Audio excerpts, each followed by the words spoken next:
Ini kesempatan bagi kita untuk mengumpulkan pahala di bulan Ramadan. Pertama, siapkan iman. Yang kedua, siapkan takwa. Yang ketiga, siapkan ilmu. Yang keempat, siapkan hati. Dan yang kelima, siapkan harta untuk bersedekah. Hanya itu yang bisa kita siapkan untuk menyongsong bulan Ramadan. Jangan sampai masuk di bulan Ramadan, keluar dari Ramadan seolah-olah biasa saja, seperti halnya lewat bulan-bulan yang lainnya. Karena dahulu di zaman Nabi pernah naik ke atas mimbar kemudian mengucapkan amin 3 kali. Kemudian Rasul berkhutbah. Setelah khutbah Rasul turun dari mimbar. Kemudian para sahabat bertanya kepada Rasul, "Alama amanta ya Rasulullah? Engkau amin apa saat naik ke atas mimbar? Kami tidak mendengar doa Anda." Maka Nabi mengatakan, "Ingin tahu kalian apa yang aku aminkan tadi saat aku naik mimbar?" Sahabat mengatakan, "Tentu wahai Rasul."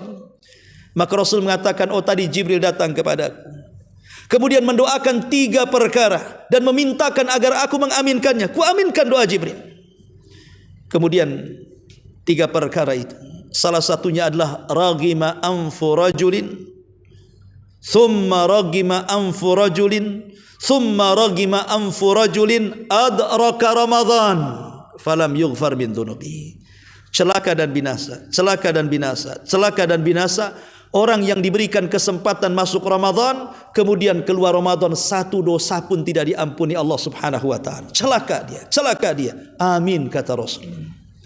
Kalau yang berdoa Jibril, yang mengaminkan Rasul, yang menyaksikan para sahabat, doa mana lagi yang akan ditolak? Semua pasti akan diterima. Maka ada di masyarakat itu orang-orang yang memandang Ramadan sama dengan bulan yang lainnya.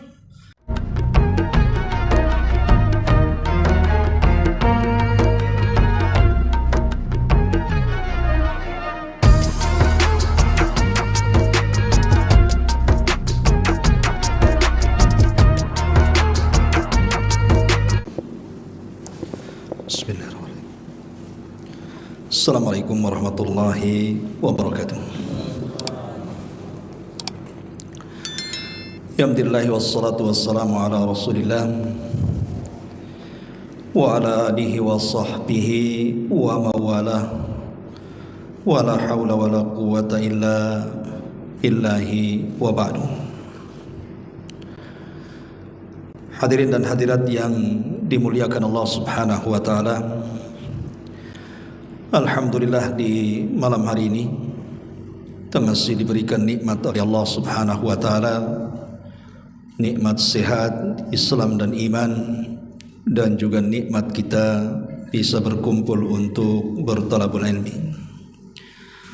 Salawat dan juga salam kita hadiahkan kepada Rasul kita Nabi besar Muhammad sallallahu alaihi wa ala alihi wasallam. Hadirin dan hadirat yang dimuliakan Allah Subhanahu wa taala, berhubung beberapa hari ke depan kita akan menghadapi bulan suci Ramadan, maka pembahasan di malam hari ini kita akan membahas tentang targhib menyongsong bulan Ramadan. Di antara sunnatullah adalah berjalannya waktu dari hari, pekan, bulan dan tahun silih berganti. Perasaan kita Ramadan tahun lalu begitu cepat. Sekarang kita sudah masuki Ramadan yang berikutnya. Terkadang ada saudara-saudara kita yang mungkin mengharap berjumpa dengan Ramadan tahun ini, tapi Allah Subhanahu wa taala takdirkan tidak sampai umurnya kepada Ramadan tahun ini. Maka bersyukurlah bagi kita kalau seandainya Allah Subhanahu wa taala memberikan kesempatan kepada kita bisa masuk di bulan Ramadan tahun ini. Ini saja, maka ini tanda cintanya Allah kepada kita. Jadi kalau seandainya kaki kita bisa melangkah di Ramadan tahun ini, ketahuilah bahwa itu tanda cinta kita kepada Allah, tanda cintanya Allah Subhanahu wa taala kepada kita. Bagaimana penjelasannya? Kalau seandainya kita ini diberikan kesempatan masuk Ramadan tahun ini menunjukkan cintanya Allah kepada kita. ada sebuah hadis di zaman Nabi SAW ada dua orang yang bersaudara. Yang satu ahli perang, ahli jihad, yang satu tidak punya skill untuk itu. Kemudian Allah Subhanahu wa taala takdirkan yang ahli jihad ini mati syahid dalam peperangan. Tetapi saudaranya yang bukan ahli jihad, karena memang tidak pandai berperang, dia kemudian meninggal setahun setelahnya, tapi meninggal di pembaringan.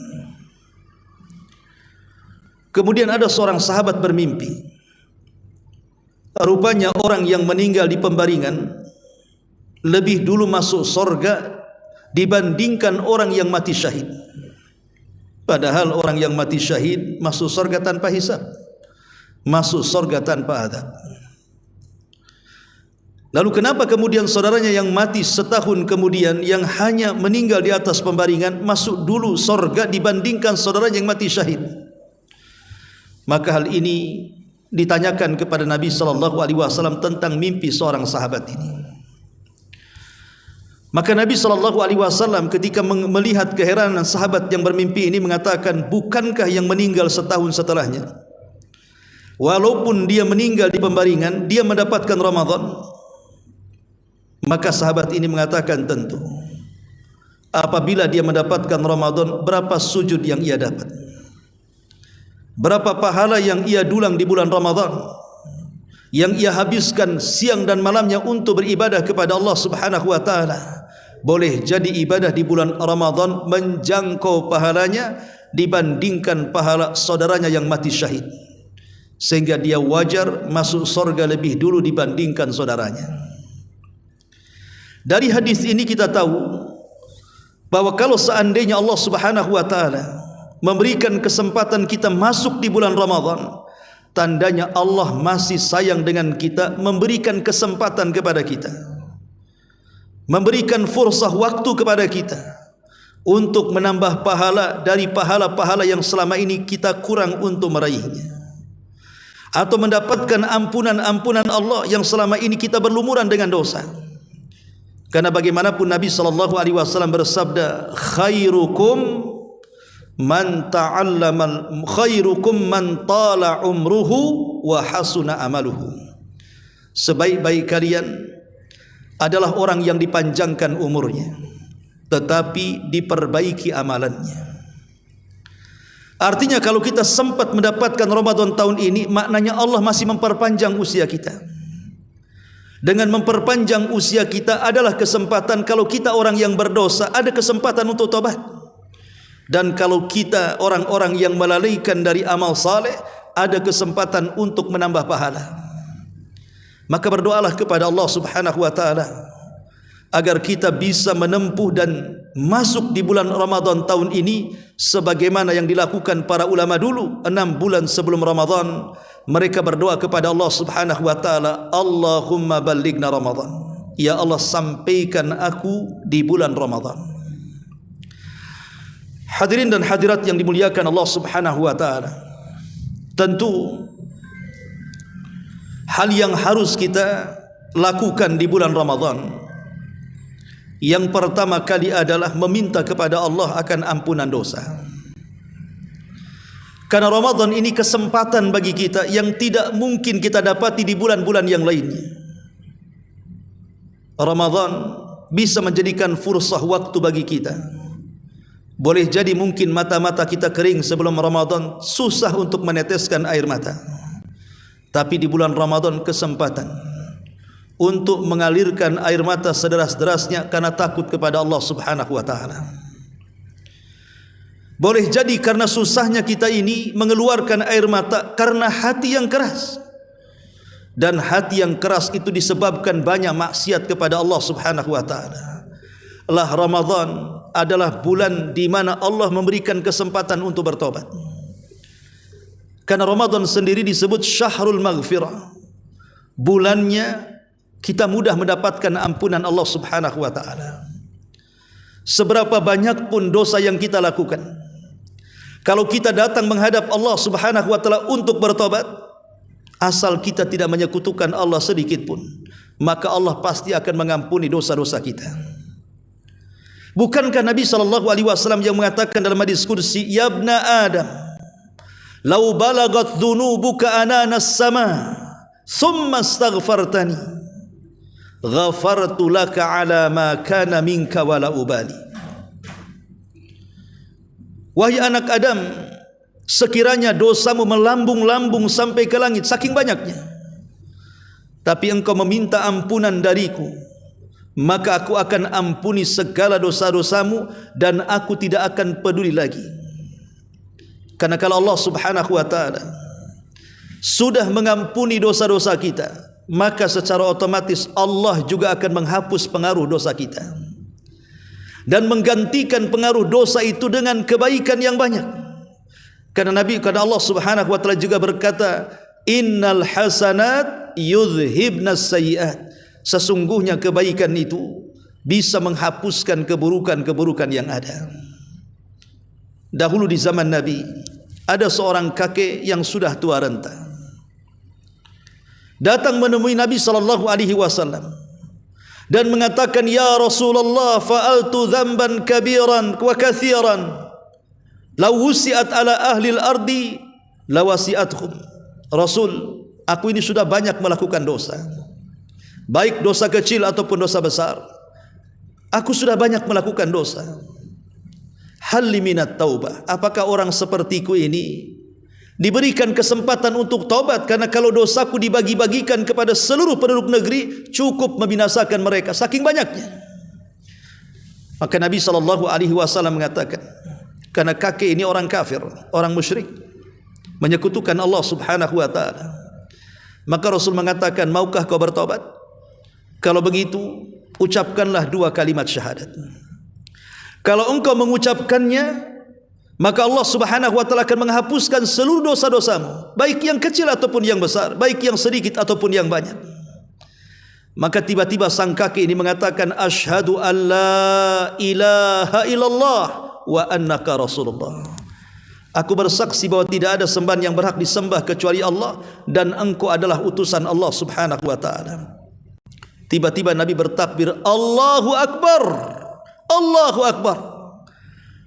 Allah Maha Besar, Allah Maha Besar. Sungguh Allah Subhanahu wa ta'ala telah mengampuni dosamu dan telah menggantikan kesalahanmu dengan kebaikan. Lihat bagaimana Allah Subhanahu wa ta'ala rahim kepada kita. Lah di bulan Ramadan Allah buka ampunan selebar-lebarnya. Allah buka ampunan dari dosa-dosa kita sebanyak-banyaknya. Makanya Nabi SAW menyebutkan dalam sebuah hadis, man shama ramadhanan imanan wahtisaban ghufira lahu ma taqaddama min dhanbi.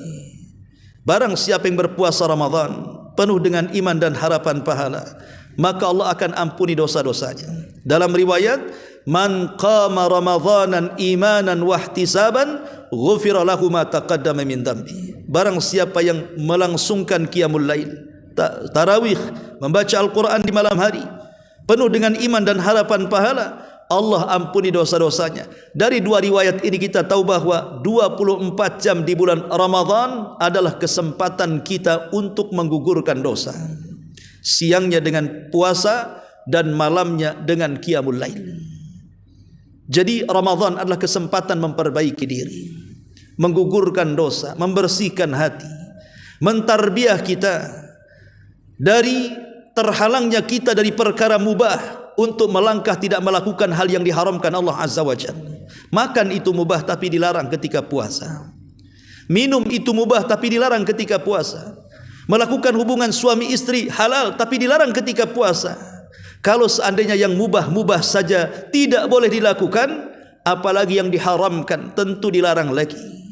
Artinya Ramadan adalah tarbiyah kita untuk meninggalkan dosa-dosa besar, dari mulai meninggalkan yang mubah menuju yang diharamkan Allah Subhanahu wa ta'ala. Hadirin dan hadirat yang dimuliakan Allah Subhanahu wa ta'ala, kita tahu bahwa yang mengharap kedatangan Ramadan itu bukan kita saja orang yang masih hidup. Bahkan orang yang sudah meninggal sangat berharap mereka berjumpa dengan Ramadan. Kalau seandainya Di satu masjid ini anggaplah ada 100 orang yang masih hidup. Kemudian Anda tanya satu-satu tuh 100 orang itu, kira-kira kemauan Anda ini apa setelah ini? Boleh jadi mungkin masing-masing orang itu akan mengemukakan cita-citanya. Yang satu mengatakan saya ingin jadi pejabat, yang satu mengatakan tidak, saya yang penting dapat pekerjaan, yang satu mengatakan saya ingin dapat job, dan begitu seterusnya. Mungkin cita-cita orang-orang yang di dunia satu masjid saja berbeda-beda satu dengan yang lainnya. Tapi kalau orang yang sudah meninggal, cita-cita itu hilang. Kalau orang sudah masuk kubur, tidak ada lagi cita-cita itu. Tidak ada lagi cita-cita orang kaya ingin menjadi pejabat, ataupun orang miskin ingin menjadi kaya. Tidak ada lagi cita-cita orang sakit ingin sembuh, atau orang sehat ingin sukses. Karena cita-cita orang yang sudah meninggal itu cuma satu, sudah tidak beragam lagi. Kalau orang masih hidup beragam, karena masing-masing kepala punya cita-cita sendiri. Ingin kaya, ingin sukses, ingin memiliki pangkat, jabatan, kepemimpinan, dan lain sebagainya. Tapi kalau orang sudah meninggal, cita-cita itu tidak beragam lagi. Cita-cita mereka hanya satu: bagaimana mereka bisa dikembalikan ke dunia, kemudian bisa beramal saleh. Itu saja cita-cita mereka. Makanya Allah Subhanahu wa taala menggambarkan cita-cita orang-orang yang sudah meninggal.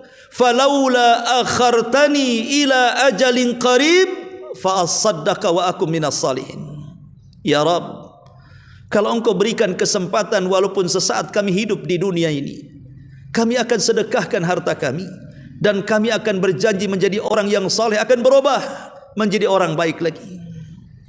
Tetapi bagaimanapun cita-cita orang yang sudah meninggal ini mustahil terkabulkan. Jadi orang-orang yang meninggal itu sangat merindukan Ramadan. Kalau seandainya Allah Subhanahu wa taala memberikan kesempatan mereka hidup, pasti mereka ingin hidup di bulan Ramadan. Ingin menghabiskan hari-hari mereka dengan puasa, ingin menghabiskan waktu-waktu mereka dengan qiyamul lail, ingin menghabiskan harta-harta mereka dengan sedekah, ingin berbuat baik kepada manusia. Karena hanya itu yang bisa menyelamatkan mereka setelah kematiannya. Kalau seandainya orang-orang yang meninggal dunia ingin dihidupkan dan ingin berjumpa dengan Ramadan, kenapa kita orang hidup tidak membuat Ramadan ini kesempatan terbaik bagi kita untuk memperbanyak amal saleh? Sementara orang mati saja ingin kembali, kenapa kita orang hidup tidak memanfaatkannya? Apakah kemudian setelah mati baru kita ingin berjumpa dengan Ramadan? Ma'asyiral muslimin yang dimuliakan Allah Subhanahu wa taala, maka mumpung kita ini diberikan kesempatan, itu tanda cinta Allah dengan kita. Maka datangnya bulan Ramadan menjadi fursah bagi kita, kesempatan dan waktu bagi kita untuk banyak melakukan amal saleh. Tentu amal saleh itu yang pertama ya berpuasa, kemudian qiyamul lail, kemudian membaca Quran, kemudian i'tikaf, kemudian zakat, kemudian sedekah, dan begitu seterusnya. Banyak amal-amal saleh yang kita akan hadapi di bulan Ramadan. Oleh karena itulah maka persiapan terbaik menjelang Ramadan adalah meningkatkan ketakwaan kita kepada Allah Subhanahu wa taala. Biasakan menjalankan perintah dan menjauhi larangan.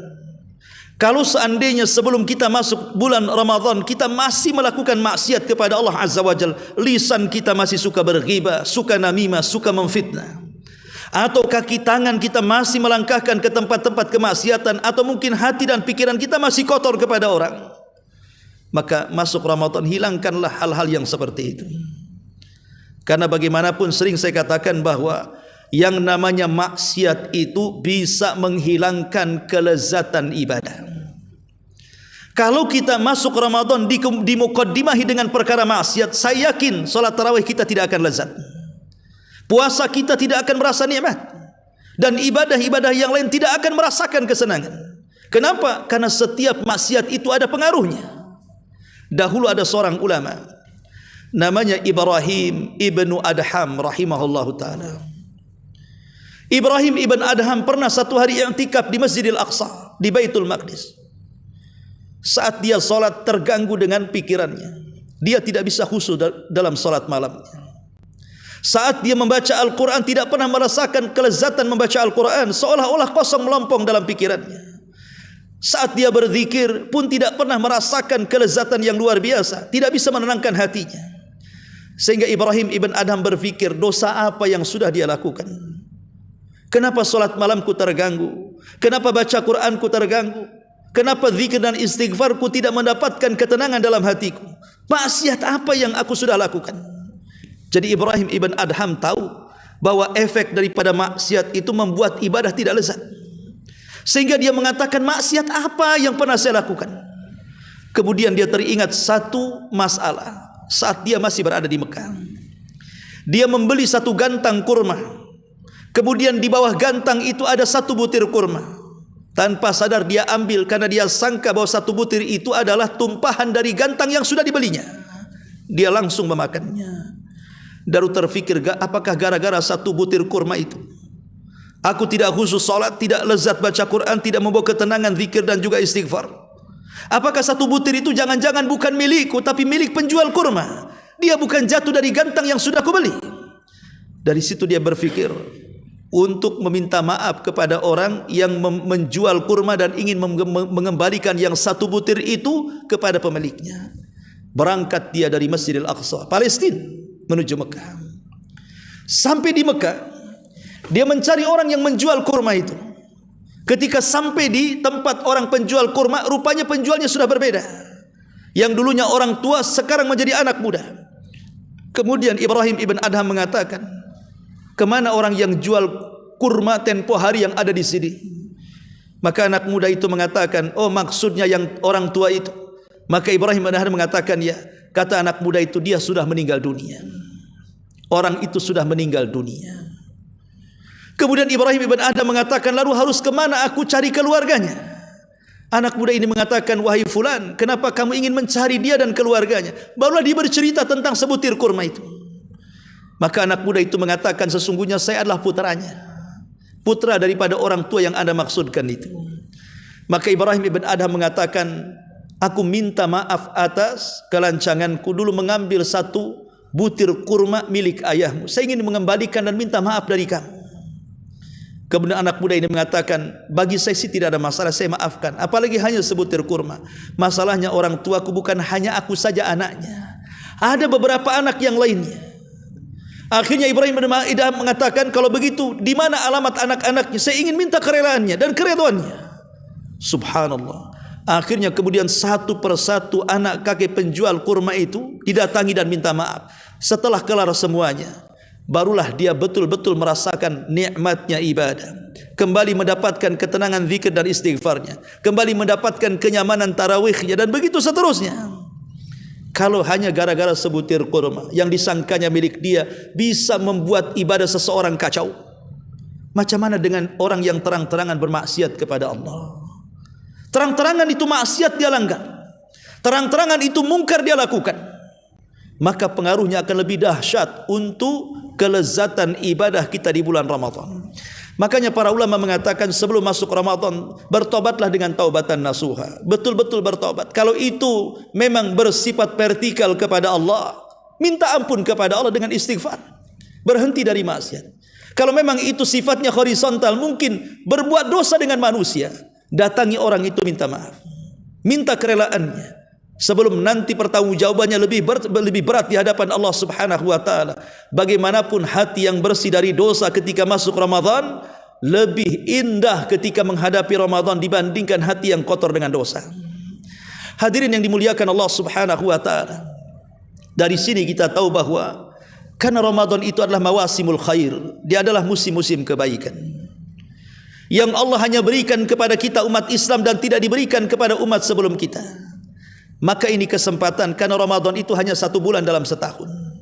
Belum tentu kita bisa mendapatkan tahun depan Ramadan yang berikutnya. Boleh jadi mungkin ini Ramadan yang terakhir bagi kita. Anggap saja ini Ramadan yang terakhir bagi kita, di mana kita setelahnya tidak mungkin mendapatkan Ramadan.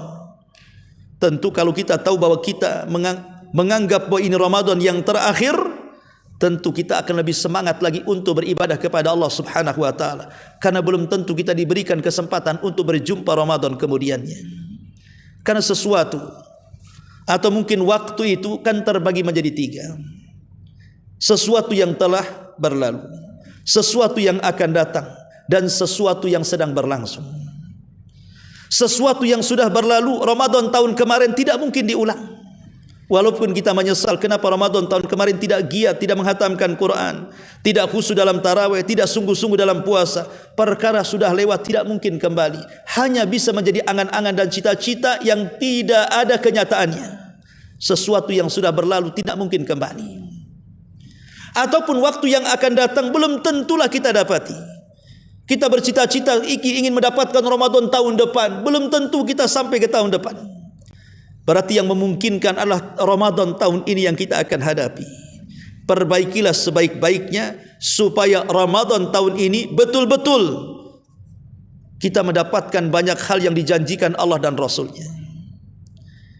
Makanya kalau orang bisa memanfaatkan Ramadan sebaik mungkin, bisa saja di antara saya dan ibu bapa sekalian atau siapapun di dunia ini yang memakmurkan Ramadan. Bisa saja di antara mereka ada orang-orang yang Allah Subhanahu wa taala ampuni dosa-dosanya. Sehingga ketika keluar Ramadan seperti bayi yang baru dilahirkan. Atau boleh jadi di antara kita ataupun siapapun orangnya, selama dia memakmurkan bulan Ramadan, ada orang-orang yang dimerdekakan Allah dari api neraka. Bukankah Rasul yang mengatakan lillahi utaqa'u minan nar wa dzalika fi kulli lailatin min Ramadan. Sesungguhnya Allah Subhanahu wa taala memiliki hamba-hamba yang akan dibebaskan dari api neraka, dan itu dilakukan setiap malam di bulan Ramadan. Allah akan mengatakan, catat si fulan di bulan Ramadan aku telah bebaskan dari api neraka. Catat si fulan di bulan Ramadan akan dibebaskan dari api neraka. Maka para malaikat pun mencatatnya. Kalau seandainya kita bagian daripada orang yang dicatat para malaikat tidak akan masuk neraka, artinya dibebaskan dari neraka dan dimasukkan ke dalam sorga, wallahi boleh jadi Ramadan tahun ini menjadi penyelamat kita dari api neraka. Kalau seandainya kita termasuk orang-orang yang dicatat oleh Allah, termasuk orang-orang yang dihindarkan atau dimerdekakan dari api neraka dan dimasukkan ke dalam sorga, boleh jadi Ramadan tahun inilah yang menyelamatkan kita dari api neraka dan kita tidak mungkin masuk neraka selamanya.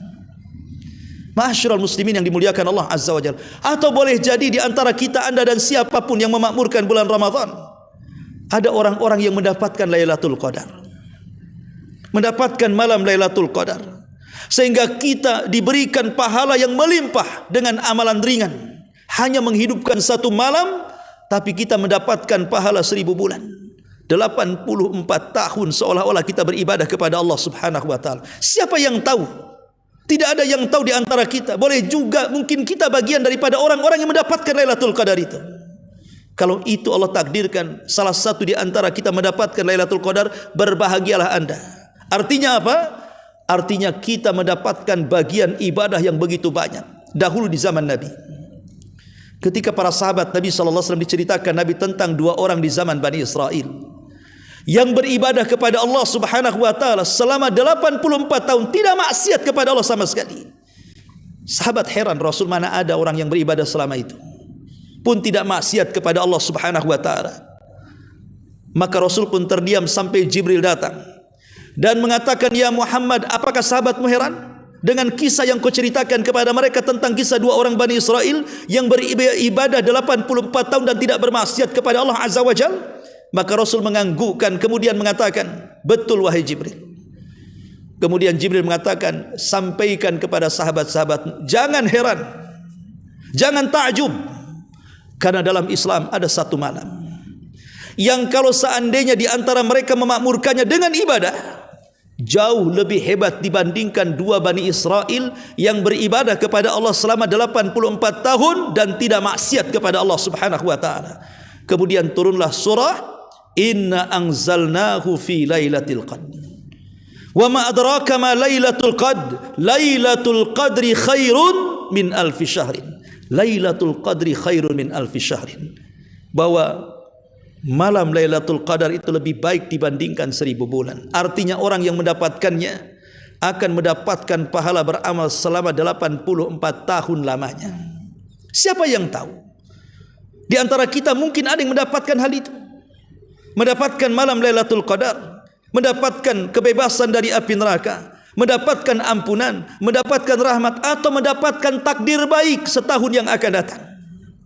Karena di malam Lailatul Qadar itu penentuan takdir kita setahun yang akan datang, di mana takdir itu didaur ulang lagi.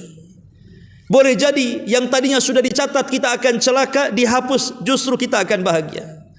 Boleh jadi sudah dicatat kita akan mendapatkan kesulitan, dihapus kemudian menjadi kemudahan. Siapa yang tahu? Takdir kita itu akan dirubah dalam catatan para malaikat. Walaupun tidak berubah di Lauhil Mahfuz, tapi dalam catatan malaikat bisa berubah. Ma'asyiral muslimin yang dimuliakan Allah Subhanahu wa taala, maka berdoalah kepada Allah agar kita bisa disampaikan di bulan Ramadan. Allahumma balighna Ramadan. Ya Allah, sampaikan kami di bulan Ramadan. Karena para ulama itu bukan hanya menjadikan Ramadan 1 bulan, tapi menjadikan Ramadan itu 1 tahun. Bagaimana bisa ulama salaf menjadikan Ramadan 1 tahun? Karena 6 bulan sebelum masuknya Ramadan, angan-angan mereka hanya ingin berjumpa dengan Ramadan. Dan mereka berdoa kepada Allah, Allahumma balighna Ramadan. Ya Allah, sampaikan kami di bulan Ramadan.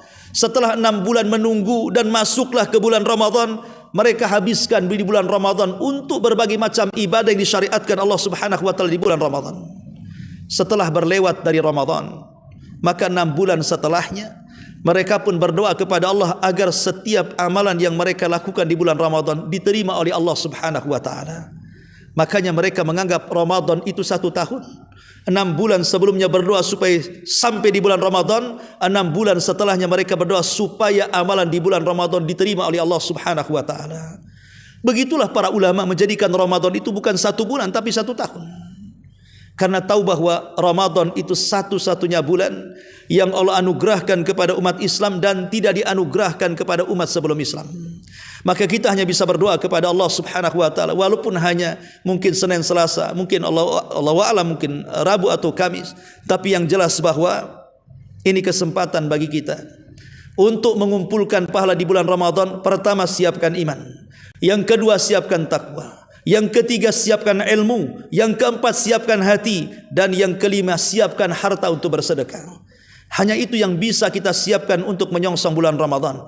Jangan sampai masuk di bulan Ramadan, keluar dari Ramadan seolah-olah biasa saja, seperti halnya lewat bulan-bulan yang lainnya. Karena dahulu di zaman Nabi pernah naik ke atas mimbar kemudian mengucapkan amin 3 kali.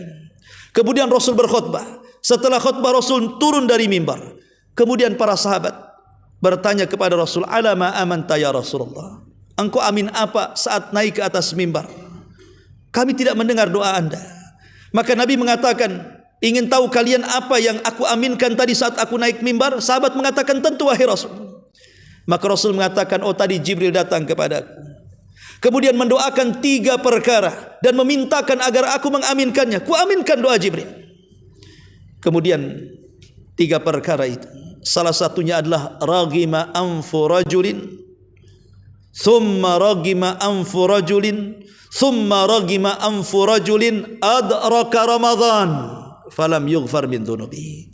Celaka dan binasa, celaka dan binasa, celaka dan binasa orang yang diberikan kesempatan masuk Ramadan, kemudian keluar Ramadan 1 dosa pun tidak diampuni Allah Subhanahu wa taala. Celaka dia, celaka dia. Amin, kata Rasul. Kalau yang berdoa Jibril, yang mengaminkan Rasul, yang menyaksikan para sahabat, doa mana lagi yang akan ditolak? Semua pasti akan diterima. Maka ada di masyarakat itu orang-orang yang memandang Ramadan sama dengan bulan yang lainnya. Ada di antara mereka yang cuek, tidak puasa, bahkan tidak mau salat malam. Mereka menganggap Ramadan sama dengan bulan-bulan yang lainnya. Aktivitasnya tidak berubah. Na'udzubillah, celaka anda. Maka seorang muslim tidak boleh seperti itu. Ini pulsa kesempatan yang mungkin kita tidak bisa mendapatkan kedua kalinya.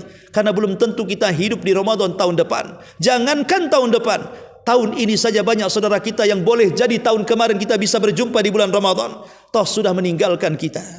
Yang dulunya ngopi satu meja dengan kita, ngobrol dengan kita, makan kuaci dengan kita, tiba-tiba kemudian innalillahi wa inna ilaihi rajiun.